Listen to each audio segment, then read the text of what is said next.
Com a palavra, o autor, ex-conselheiro de presidentes por T.H. Hughes, aos 82 anos de idade, Napoleão Hill inclina-se à frente entusiasmado, olhando diretamente nos olhos, e fala sobre o seu trabalho com a paixão de um homem de 25 anos. E, para Hill, apesar de chamar essa fase de o entardecer dos meus dias, a vida ainda é um assunto pulsante e absorvente. Autor de muitos livros, incluindo Tincandro-Riche, que conquistou milhões de leitores ao redor do mundo, conselheiro de 2 presidentes dos Estados Unidos e confidente de alguns dos homens mais importantes do século, Hill construiu sua vida em torno de 13 palavras: tudo o que a mente humana pode conceber, a mente humana pode realizar. Essa é a alma da filosofia de Napoleão Hill. Filosofia, diz ele, que representa os frutos da experiência adquirida pelos líderes deste século. Hill,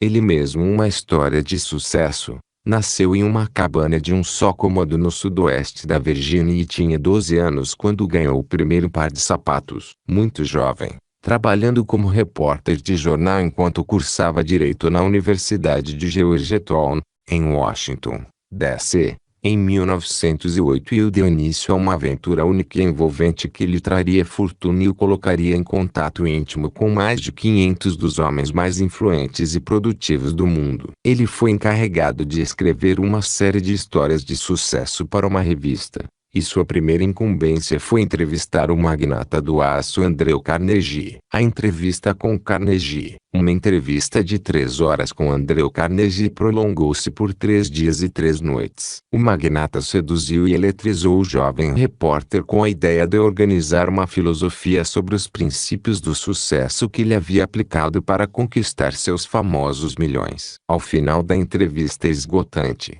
Carnegie perguntou a Hill se ele estaria disposto a dedicar 20 anos de sua vida a descobrir e definir as forças motivadoras e os fatores básicos que determinavam o sucesso pessoal. Hill levou 29 segundos para aceitar. Mais tarde, descobriu que Carnegie teria cancelado a proposta se ele tivesse demorado mais a 31 segundos para decidir. Ao longo dos anos, Hill conversou extensamente com homens como Carnegie, Thomas Edison, Henry Ford, James J. Hill, Theodore Roosevelt, William Jennings Bryan, John D. Rockefeller, F. W. Howard, Clarence Darrow, Woodrow Wilson, Luther Burbank, Alexander Graham Bell e uma miríade de outras personalidades dinâmicas que construíram o próprio sucesso. Durante uma entrevista no domingo, Hill disse que os princípios em comum entre essas figuras renomadas, os obrigatórios, eram a definição de objetivo e o mastermind. Mastermind,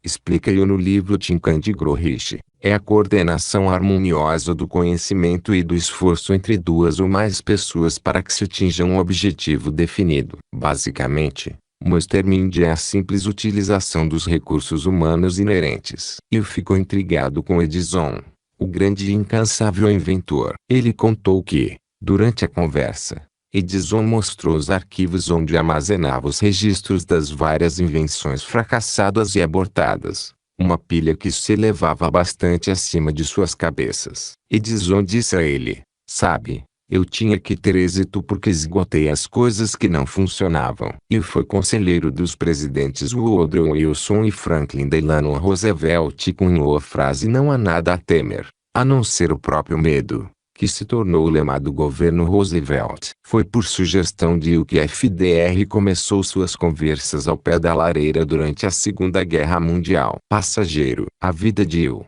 que ele diz ter sido meteórica, também foi pontuada por coisas incomuns. Em 1909, quando ainda era um repórter novato, foi o primeiro leigo na história a voar, embarcando em um avião construído pelos irmãos Surrey e pilotado por Orville Wright. Hill conta que estava com um grupo de jornalistas enviados para cobrir um dos históricos voos dos Wright. Os irmãos estavam negociando a venda de um de seus aviões para a Marinha dos Estados Unidos. As condições do acordo pré-venda exigiam que o avião voasse para Washington, D.C., com um passageiro a bordo. Napoleão Hill foi escolhido como passageiro porque, segundo ele, era o mais leve do grupo. Quando aterrissamos, relembra, tive que levantar meus pés, que estavam para fora do avião, para que não arrastassem no chão durante o pouso.